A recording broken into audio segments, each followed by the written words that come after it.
Synthel, do I have a movie for you today? But I'm going to be interested to see what your thoughts were on this as mine. So the movie is called 7 Stages to Achieve Eternal Bliss. And it's directed by, and I'm going to get this name wrong, so if the director's watching, please forgive me for this. Viviano Caldianelli. I know I'm way off. My apologies. The writers are Christopher Houston, Clayton Houston, and Justin Jones. So, Synthel, before I start giving you all my feedback, what were your thoughts about this film? So for our audience, there are some well-known actors that were involved in this. One was, we all know who Taika Waititi is. We know who Rhea Seehorn is from the Breaking Bad spinoff, Better Call Saul. We know who Kate Micucci is, great comic. We know who Sam Huntington is. There were a couple of others that are well-known as well. And, I wasn't entirely sure what to make of this. It's a horror comedy. And there's also some very, serious moments in there. And I also didn't know what to make of the ending either. So before I give you my take on it, I'd be fascinated to, let's start from the tail end. This effectively is a movie about a cult. And this unfortunate couple rents an apartment. And apparently, in order to achieve eternal bliss, the cult leader has all his followers break into this apartment, and then go to their bathtub and kill themselves. And so there's a fascinating series of suicides that happen. And these suicides eventually morph into outright murders.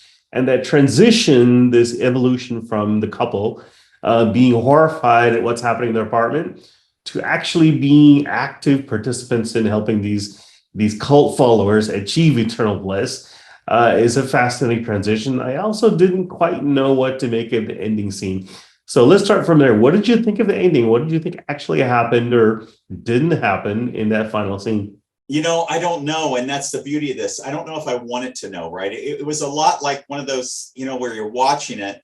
And I come back to, movies that have that nebulous ending. You're really not sure what happened. I actually enjoy endings like that, because it's not telling me what it is. It's making me think through it. I loved every aspect of this film. I really did. I loved the comedy of it. I loved the direction of the film. Again, Synthel, this is one of those movies where I learned so much about the single room shots, right? So how to do something, a successful single room shot, because really I'd say 80% of this movie takes place within their apartment complex, right?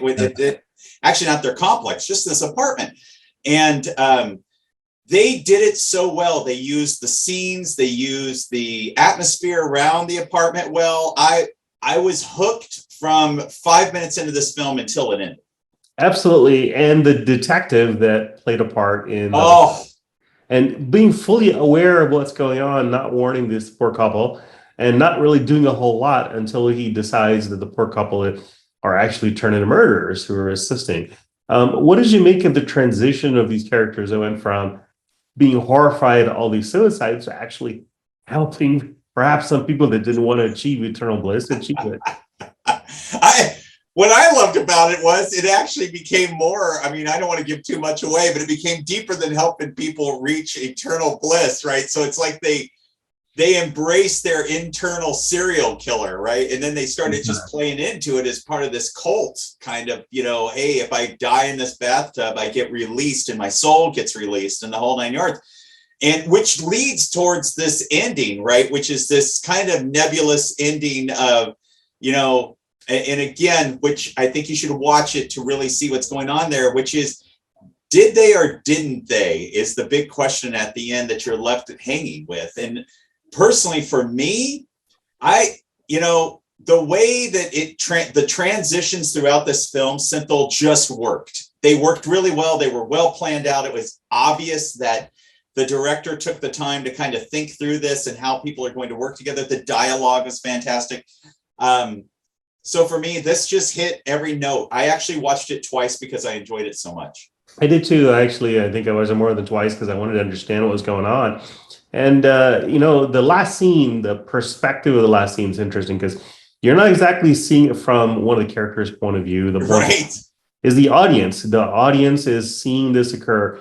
So I choose to interpret the ending as them having actually achieved eternal bliss, which is very unusual for a cult murder movie where Right. you are actually achieving what the cult leader says that you're going to achieve, and that made it a quite a different movie than I've ever seen. What about the practical effects in it? What do you think of that?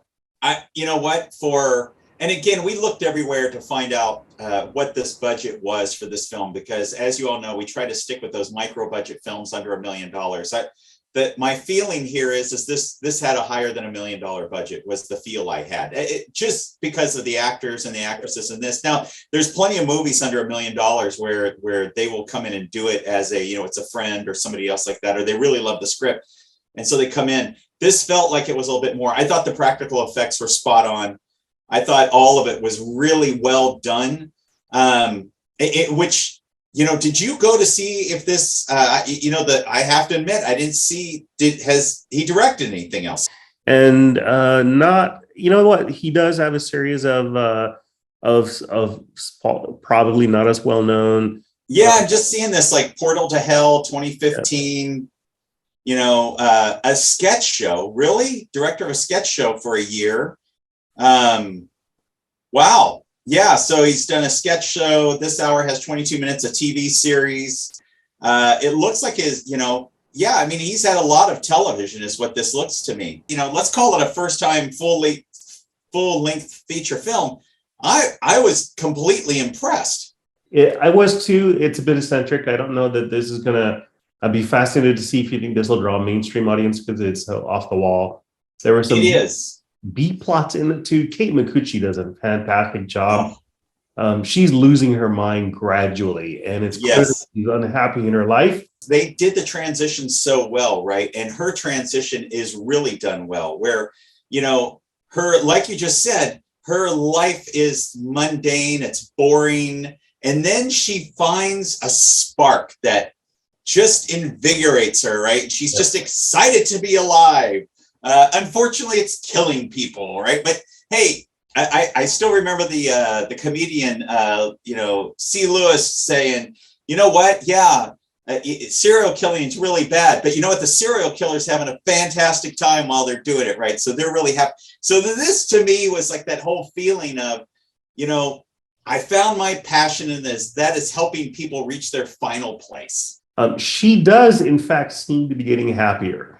The more she turns into a serial killer and more she buys hook, line, and sinker into this cult philosophy, you can see the transition, and it takes her husband longer to make the transition than it does for her. Clearly, she was the unhappier of the two. Yeah, I would agree. So, Synthol, in parting words to this film, I got a lot out of it, as we're looking at ours, and I continuously am refining script stuff. I'm going, oh, I really like that. The other thing, I just thought the line of characters were great. The dialogue was great. The atmosphere was really well done. The effects were really well done. I agree with you. I don't know if this is going to be for everybody. It truly is horror comedy, but in a very eccentric style horror and comedy. What's your final thoughts? Same thoughts. I would recommend it to horror fans. But it is not mainstream horror. It is not mainstream horror comedy. It's off the wall. It's a bit bizarre, and there are not a lot of laugh out loud funny moments. They're more morbid funny moments, and the comedy comes from the circumstance that the characters get themselves into. So definitely watch it, but be aware that it's an eccentric and a bit of different kind of horror comedy movie. I agree, Synthol. All right. Hey, it was great talking to you. I can't wait till our next time. Until next time.